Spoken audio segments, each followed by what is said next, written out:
नमस्कार। स्वागत है आपका इंडिया गेट टीवी पर। मैं हूं अजय सेतिया। मित्रों, पूर्व उपराष्ट्रपति हामिद अंसारी की राष्ट्रविरोधी गतिविधियों का एक और विस्फोटक खुलासा हुआ है। इससे पहले भी कई खुलासे हो चुके हैं, लेकिन यह खुलासा बहुत जबरदस्त है। पाकिस्तान के मशहूर कॉलमिस्ट नुसरत मिर्जा ने एक इंटरव्यू में हामिद अंसारी की पोल खोलकर रख दी है। पाकिस्तानी पत्रकार और यूट्यूबर शकील चौधरी को दिए इंटरव्यू में नुसरत मिर्जा ने दावा किया है कि उन्होंने यूपीए शासनकाल के समय 2005 से 2011 के बीच भारत के 5 दौरे किए थे। अपने इन भारत दौरों के दौरान उन्होंने पाकिस्तान की खुफिया एजेंसी आईएसआई के लिए कई जानकारियां इकट्ठी की और आईएसआई को मुहैया करवाई और उन्हें न्योता पूर्व उपराष्ट्रपति हामिद अंसारी ने दिया था, जबकि वह उस समय देश के उपराष्ट्रपति थे। और इसके अलावा उन्हें मिल्ली गजट अखबार के मालिक जफरुल इस्लाम खान ने भी भारत का न्योता दिया था। सोशल मीडिया में उनका यह इंटरव्यू खूब वायरल हो रहा है। उस इंटरव्यू के कुछ अंश मैं आपको इस वीडियो में भी दिखाऊंगा, लेकिन पहले आप जान लीजिए कि यह जफरुल इस्लाम खान कौन है। इसी जफरुल इस्लाम खान को दिल्ली के मुख्यमंत्री अरविंद केजरीवाल ने अल्पसंख्यक आयोग का अध्यक्ष बनाया था। यह वही जफरुल इस्लाम है जिसने 2020 में फेसबुक पर लिखा था कि भारत के मुसलमानों पर अत्याचार हो रहा है। अगर भारत का मुसलमान अरब देशों से भारत की शिकायत कर देगा तो भारत पर आफत आ जाएगी। यह उस समय की बात है जब भारत सरकार ने पाकिस्तान, बांग्लादेश और अफगानिस्तान में सताए जा रहे हिंदुओं को भारत की नागरिकता देने का कानून बनाया था और भारत के मुसलमान उस कानून का विरोध कर रहे थे। जफरुल इस्लाम ने आरोप लगाया था कि उत्तर पूर्वी दिल्ली में भारतीय मुसलमानों का उत्पीड़न हो रहा है, जिस पर कुवैत ने विरोध दर्ज करवाया है। आपको याद होगा कि वह शाहीन बाग का इलाका उत्तरी पूर्वी दिल्ली में ही आता है। वे महीनों तक सड़क घेर कर बैठे रहे थे और ये जफरुल इस्लाम कहते हैं कि भारत में मुसलमानों का उत्पीड़न हो रहा है।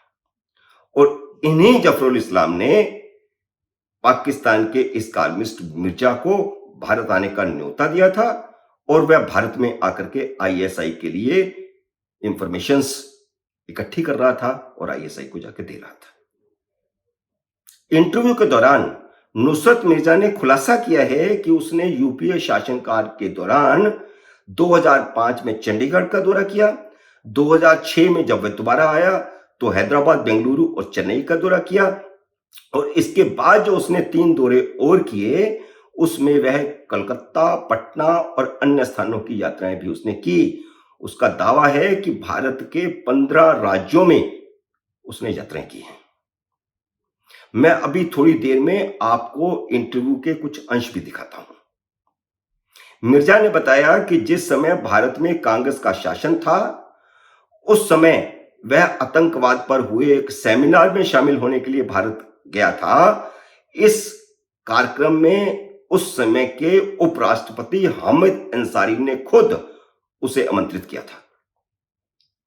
नुसरत मिर्जा ने घमंड करते हुए कहा कि मुसलमान मुगल हैं जिन्होंने सदियों तक भारत पर राज किया है, इसलिए वह भारत की संस्कृति और वहां के हालात को अच्छी तरह समझता है। वह भारत के मुसलमानों की कमजोरियों के बारे में भी अच्छी तरह जानता है। उसने कहा कि उसने भारत के बारे में जो भी जानकारियां इकट्ठा की थी उसका इस्तेमाल पाकिस्तान में अच्छे नेतृत्व की कमी के कारण पूरी तरह नहीं हो रहा है। उसने अफसोस जाहिर करते हुए कहा कि पाकिस्तान में ऐसा कोई शख्स नहीं है जो उसके तजर्बे से नाइत्तफाकी रखता हो। उसने कहा कि आज आप जानते हैं कि पाकिस्तान में क्या समस्या है। जब कोई नया चीफ आता है तो वह पिछले चीफ द्वारा किए गए सभी कार्यों को दरकिनार करके नए सिरे से कार्य शुरू करता है। वह आर्मी की बात कर रहा है, क्योंकि उसने जितनी भी सूचनाएं दी थी वह आर्मी को दी थी। आर्मी मैंने आईएसआई, और आईएसआई के चीफ उनकी सूचनाओं को दबाते रहे, खत्म करते रहे, या इस्तेमाल भी किया, लेकिन वो इस बात को जाहिर नहीं कर रहा है। इस्तेमाल तो किया ही होगा, लेकिन नया चीफ नए तरीके से उस पर काम करता है, ये उसका कहना है। मिर्जा ने बताया कि साल 2011 में वह मिल्ली गजट के जफरुल इस्लाम के न्योते पर भारत गया था। वह भारत दौरे से लौटकर जब पाकिस्तान पहुंचा तो उसे उस समय के आईएसआई के रिटायर्ड हो रहे डीजीएसआई ने कहा था कि जो भी जानकारियां उन्होंने इकट्ठा की हैं वह आईएसआई के नए चीफ जनरल कियानी को दे दें। लेकिन मिर्जा ने कहा कि वह डीजीएसआई से उन्होंने ये कहा कि वह उन्हें जानकारियां जाकर के नहीं देंगे, मैं आपको ही जानकारी दे देता हूं, आप ही उन्हें पहुंचा दें। क्योंकि उसका अनुभव ऐसा रहा, ऐसा उसका दावा है कि उसका अनुभव ऐसा रहा कि नए जनरल पुराने जनरल की जुटाई हुई जानकारियों के आधार पर या वहां पर उपलब्ध जानकारियों के आधार पर काम नहीं करते, वो नए सिरे से काम करते हैं। इसलिए उन्होंने कियानी को मिलने से इनकार कर दिया, क्योंकि जो यात्राएं हो रही थी वह उस समय के डीजीएसआई की जानकारी में हो रही थी, या उसकी फंडिंग भी आईएसआई कर रहा था। एफएटीएफ का जिक्र करते हुए उसने आगे कहा है कि उसकी जानकारी जनरल कियानी को पहुंचा दी गई थी, जिसके बाद पाकिस्तान आर्मी के ब्रिगेडियर ने उन्हें फोन किया था, और इस फोन कॉल में कहा गया था कि ऐसी ही जानकारी अगर और मिल जाए तो बेहतर होगा। जब से एफएटीएफ आया है तब से पाकिस्तान ने भारत में कोई एक्टिविटी नहीं की, उनके हाथ पैर बंधे हैं, ये उसका दावा है। जबकि हम जानते हैं कि पाकिस्तान तो लगातार गतिविधियां कर ही रहा है। अभी हाल ही में 2019-20 में तो कितनी गतिविधियां हुई हैं। जब इंटरव्यू ले रहे चौधरी ने कहा कि वह एकेडमिक एक्सपर्ट के बारे में बात कर रहे हैं, तो मिर्जा ने कहा, देखिए भारत के 29 राज्य हैं, उसने उनमें से 15 का दौरा किया है। उस वक्त लोकसभा और राज्यसभा के 56 मुस्लिम सदस्य थे, और उसने सभी के साथ अच्छी दोस्ती कर ली थी। सभी राजनीतिक दलों के मुस्लिम सांसदों के साथ उसने दोस्ती कर ली थी, और उसका दावा है कि वे सभी मुस्लिम सांसद सूचनाएं उपलब्ध करवाने के लिए मददगार साबित हुए थे। अब आप खुद तय कर लीजिए कि वे क्या कह रहा है भारतीय मुस्लिम राजनीतिज्ञों के बारे में। बातचीत के दौरान चौधरी ने कहा कि पाकिस्तानी पत्रकारों को भारत की बुनियादी जानकारी भी नहीं है, जिस वजह से वे सही जानकारियां वहां की जनता को नहीं देते। उसने एक पत्रकार का जिक्र किया, सीनियर जर्नलिस्ट है, जिसने कहा कि भारत में 40 राज्य हैं जहां पर अलगाववादी आंदोलन चल रहा है, लेकिन उसने उनको ठीक किया कि भारत में 40 नहीं 29 राज्य हैं। और यह बात सही है कि अलगाववादी आंदोलन सब जगह हो रहे हैं। ये मिर्जा का दावा है। मिर्जा का दावा है कि देश के हर राज्य में, भारत के हर राज्य में अलगाववादी आंदोलन चल रहा है, लेकिन कोई भी इस जानकारी का पाकिस्तान में फायदा नहीं उठा रहा। पाकिस्तान को इन अलगाववादी आंदोलनों का फायदा उठाना चाहिए और भारत को विभाजित करना चाहिए, तोड़ना चाहिए। और देखिए, ऐसे आदमी को जो भारत में आकर के भारत विरोधी गतिविधियां करके चला जाता है, उसको हामिद अंसारी ने बुलाया। और हामिद अंसारी के बारे में बहुत सारी जानकारियां पहले भी आ चुकी हैं कि फॉरेन सर्विसेज में रहते हुए भी उसने बहुत सारी इस तरह की गतिविधियां की थी जो भारत विरोधी थी। भारत में 26 आंदोलन चल रहे हैं, यह उसका दावा है। लेकिन किसी ने कहा कि अब 67 ऐसे आंदोलन हैं मुख्य आंदोलन कश्मीर और बंगाल में हो रहे थे, लेकिन वे भी बहुत प्रभावी नहीं हैं क्योंकि पाकिस्तान उनकी ठीक से मदद नहीं कर रहा है।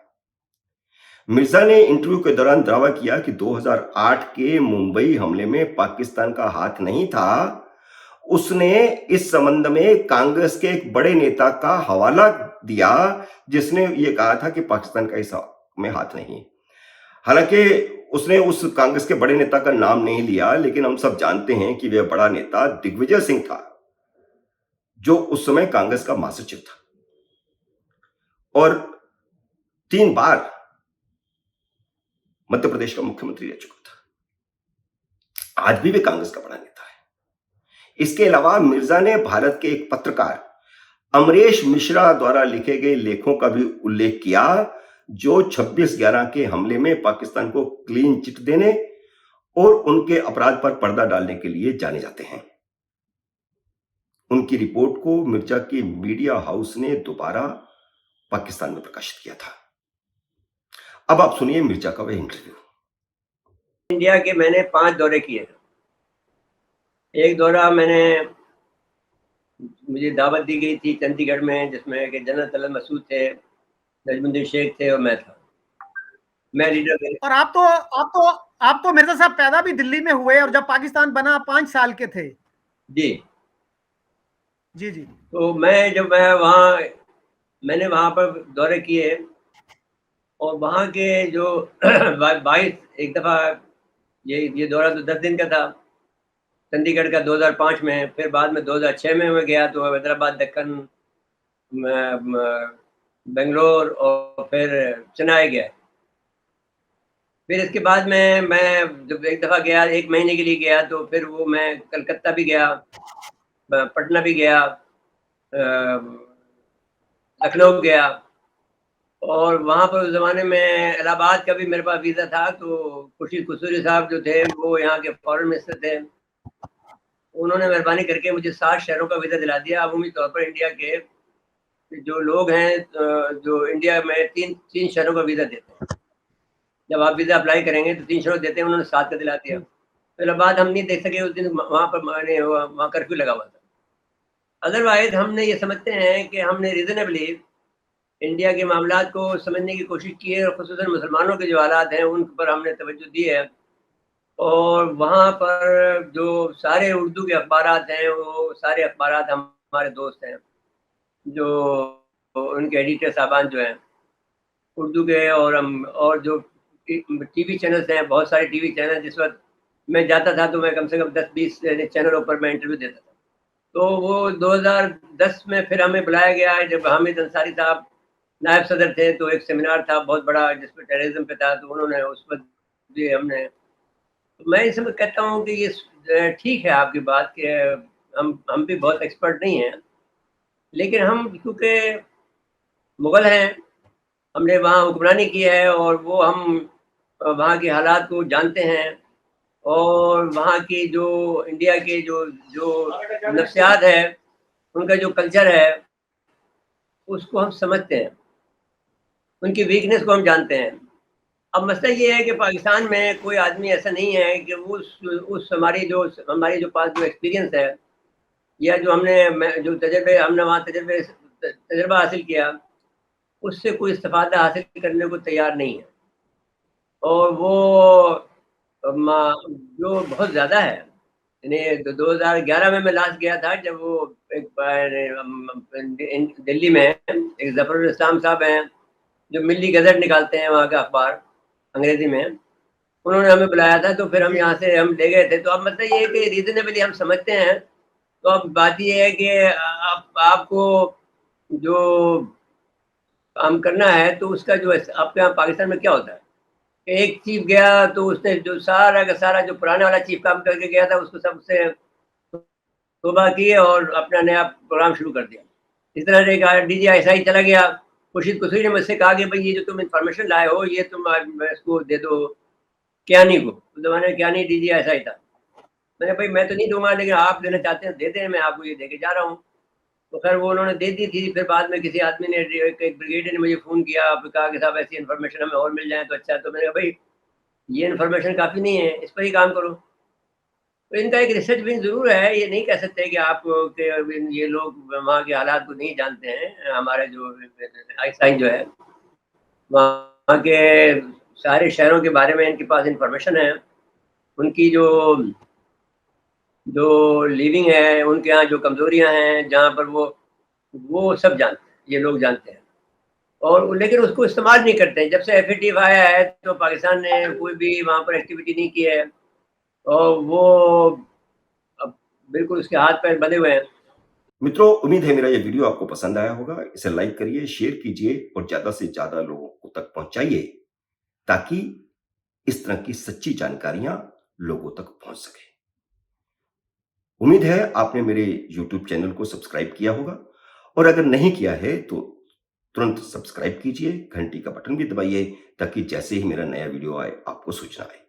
मेरे नए वीडियो का करिए इंतजार। तब तक नमस्कार।